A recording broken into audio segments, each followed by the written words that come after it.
सावित्री होय मी सावित्री ज्योतिबा फुले बोलतेय होय मी सावित्री ज्योतिबा फुले बोलते. एरवी बोलले नसते पण माझ्या विचारांचे तुम्ही घोटून घोटून क्रीम केलाय. चक्क माझी देवी बनवून फोटो मध्ये फ्रेम केलंय.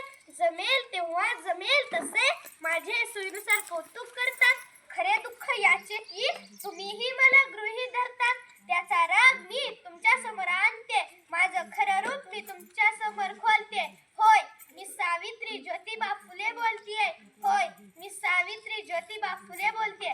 बालमित्रांनो, तुमच्या शाळेत आज मुलांबरोबर मुलीही दिसतात. परंतु माझ्या लहानपणी तसं नव्हतं. माझ्या लहानपणी मुली शाळेत जात नसत. त्यामुळे मीही शाळेत जात नसे. शेतावर जाणे, घरकामात आईला मदत करणे, झाडावर चढून खेळ खेळणे यातच माझे बालपण गेले. मुलांनो, मी तुम्हाला माझ्या बालपणीचा एक मजेशीर प्रसंग सांगते. हसू नका हो, नाहीतर म्हणतात काही वेडगळ सावित्री. आमच्या गावाजवळ यात्रा भरली होती. यात्रेत गरमागरम भजे तयार होत होते. मीही 2 आण्यांचे भजे घेतले. उड्या मारत नाचत रस्त्यावरच भजे खाऊ लागले. तरीही भजे खाण्याची मजा काही औरच होती. मी माझ्या कामात मग्न होते. त्यावेळी तिथे एक इंग्रज अधिकारी आले. ते मला म्हणाले, बाळ, असं रस्त्यावर खाऊ नये, घरी जाऊन खा. त्यांचे शब्द ऐकताच माझा चेहरा ओशाळला. माझ्या मनाची स्थिती पाहून त्यांनी मला एक पुस्तक भेट दिले. मुलांनो, मी आता त्या पुस्तकाचा काय करू? तुम्हाला माहित आहे का? जेव्हा आमच्या यांनी मला शिक्षण शिकवले, मी तेव्हा ते पुस्तक वाचलं. अगदी लहान वयात 9 वर्षाचे असताना मी ज्योतिबा फुले आमचे हे बरं का, यांच्या घरी आले. शेतावर आंब्याच्या झाडाखाली मातीची पाटी व काडीची पेन्सिल बनवून मला व वत्संना यांनी शिकवले. सुरुवातीला फार अवघड वाटायचं, भीती वाटायची, पण मी काही जिद्द सोडली नाही. शिक्षण घेतल्या, मुलींची शाळा काढली. शिक्षिका म्हणून त्या शाळेत शिकवायला जाऊ लागले. समाजविघातक लोक मला खूप त्रास द्यायचे, पण मी काही त्यांना भीक घातली नाही. माझ्या पतीचं काम समाज सुधारण्याचं होतं. मीही त्यांच्या बरोबर त्यांची अर्धांगिनी बनून त्यांच्या बरोबर काम करत राहील. हेच माझं कर्तव्य.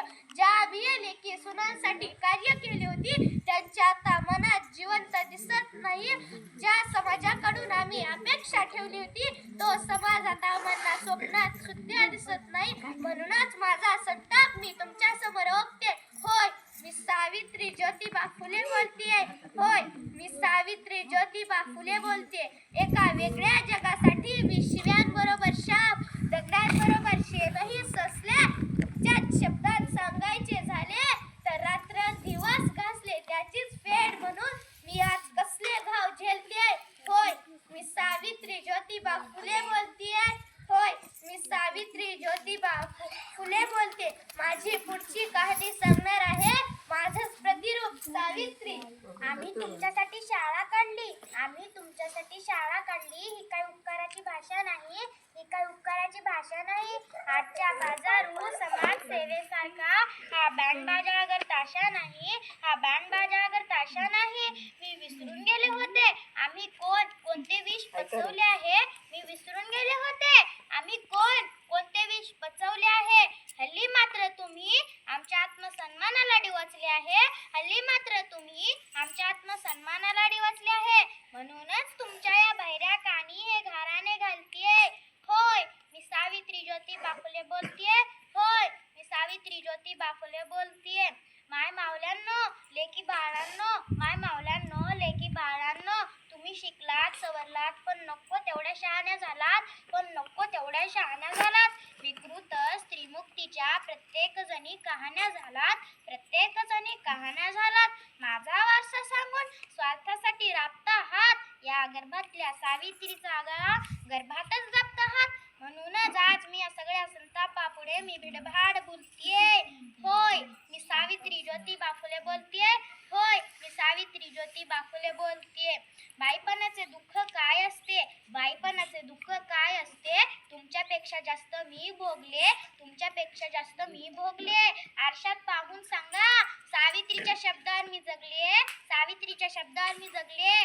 शिकली सवरलेली माझी लेक, शिकली सवरलेली माझी लेक आज संस्कृतीच्या नावाखाली नाकाने कांदे सोलतीये. मान नको, पान नको, आमचे उपकारही फेडू नका. आमचे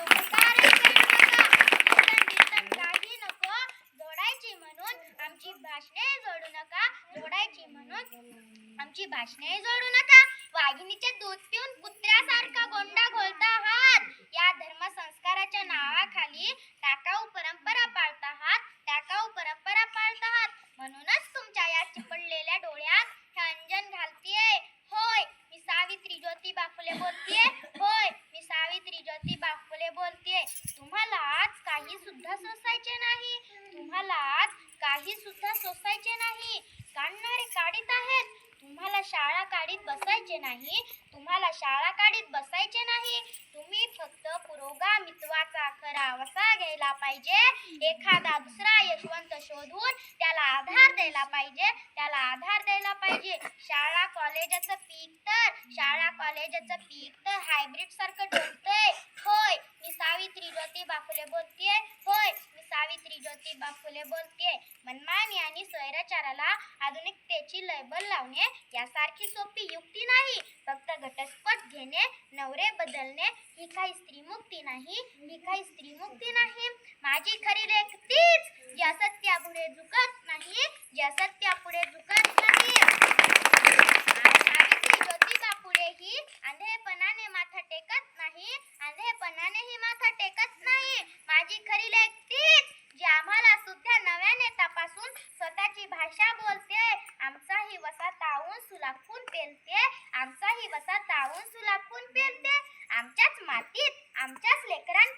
आमच्याच मातीत आमच्याच लेकरांकडून दुजाभाव बघावा लागला. माझा फोटो लावण्यासाठीही GR निघावा लागला. आपल्या सोयीचे नसले की विचाराकडेही कानाडोळा होतो.